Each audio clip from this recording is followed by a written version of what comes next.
Hello? Hi, Bess. How you doing? Great. I just took a nice, luxurious bubble bath and I'm ready to boogie. When are you coming back here? That's still kind of hard to say, but listen. Remember that old photo of a boy and his dog you said you saw in that box of stuff Henry sold to Lamont? Yeah? Did it look like it was maybe taken in the 1920s? That's exactly what it looked like. Why? Because I need to find out the name of Bruno Bolet's dog. And if that boy was Bruno, then that was probably his dog. Was there any writing on the picture? Yeah, as a matter of fact, I think it said Bruno. That's all it said? Just Bruno? No, it said Bruno but whatever came after and was hidden by the frame. I really need to know the name of that dog. Oh, no. No, you don't. No more snooping. Bess, just get into that box again and see if the dog's name is on that picture. That's all I want you to do. How? I can't just go waltzing into Lamont's back room. And he's for sure as heck not gonna fall for that sneeze contraption again. There must be some other way you can distract him. Please, Bess, I can't tell you how important this is. You've gotta do this for me. Please? Absolutely, unequivocally, for the last time, no. Ah, who am I kidding? We're not gonna have any fun here until you solve this mystery, and since you can't do that until I do this... Okay, I'll sneak into the back room and take another look at that photo.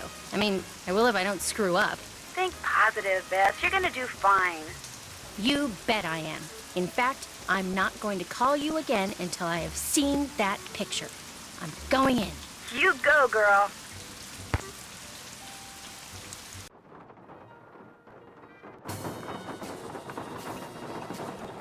Hey!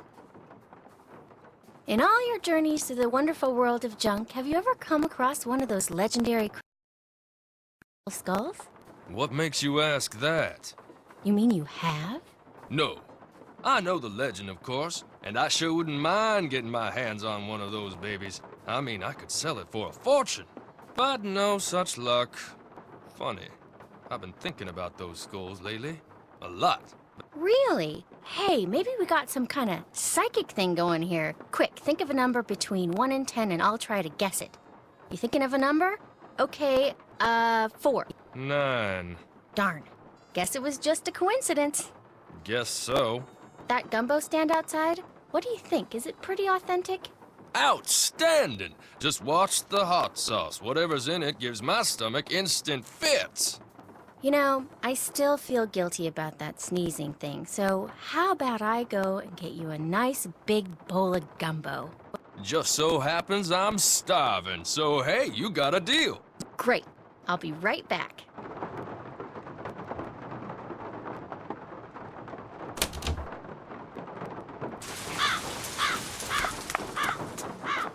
Evening. What can I do for you?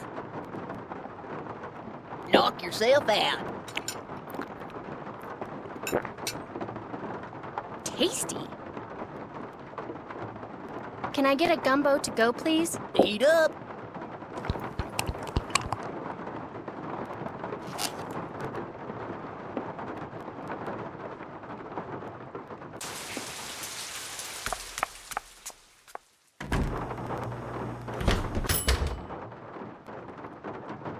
That my gumbo? There you go. Enjoy.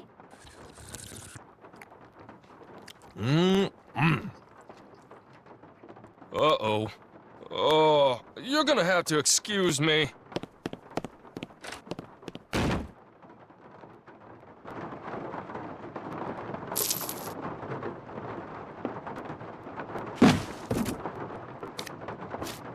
Uh-oh. I better get out of here.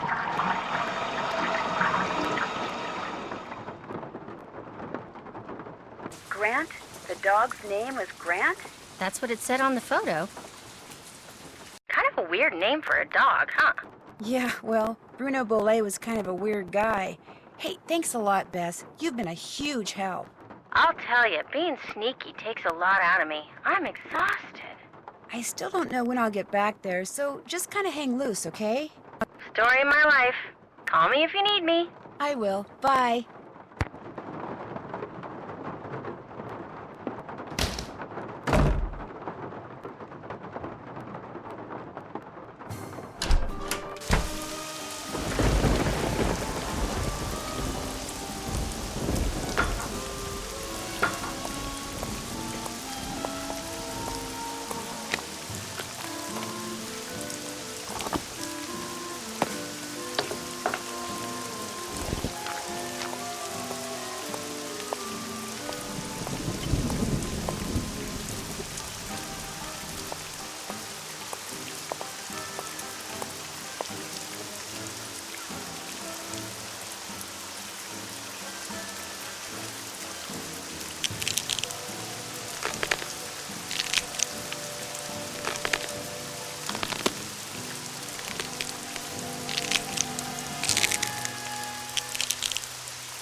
Iggy! Come here, Iggy. Got something for ya.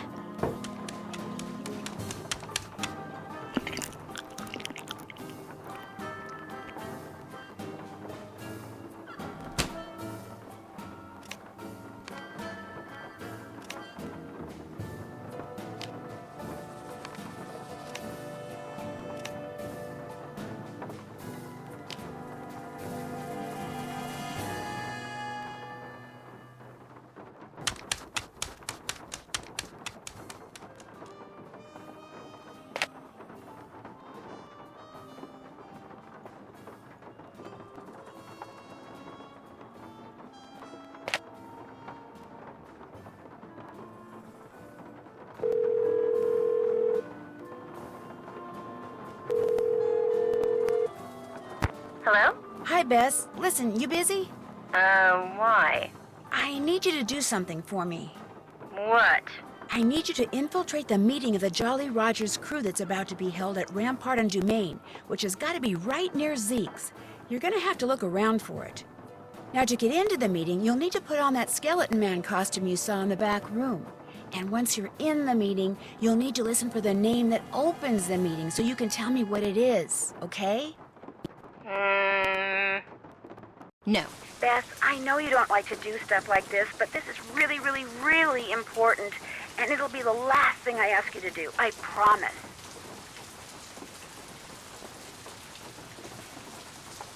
Oh, all right.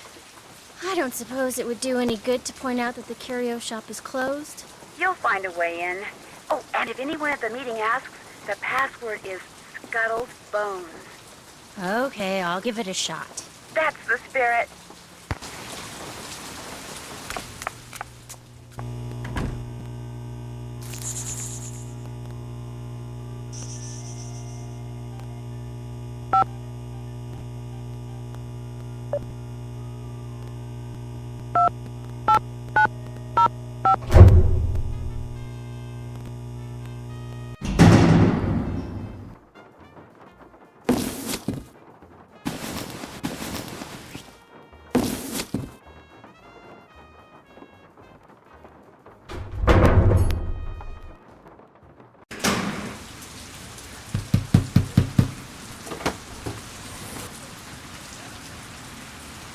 What's the password?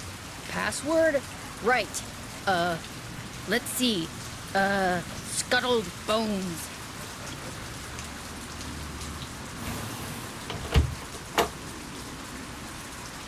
Better hurry, we're just about to start.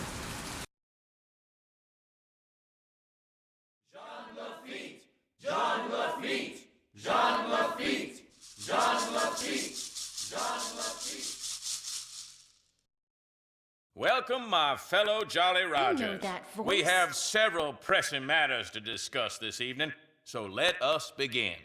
As you may or may not have heard, certain city officials are attempting to deny us the right not only to gather in public places during the Mardi Gras season, but they have also seen fit to... Shoot, I forgot to turn off my cell phone. It seems we have an uninvited guest. Get him! Let go! You're making a big mistake! Let go of me! Look, I'm not here to make trouble. You're making a big deal out of nothing. Can't we just talk about this? Where are you taking me? If you just let me explain. Why, it seems our trespasser is of the female variety. Let's have a look. That's right. You know me and I know you, Dr. Buford. And I also know that you were the one who attacked my friend over at the Boley Mansion today.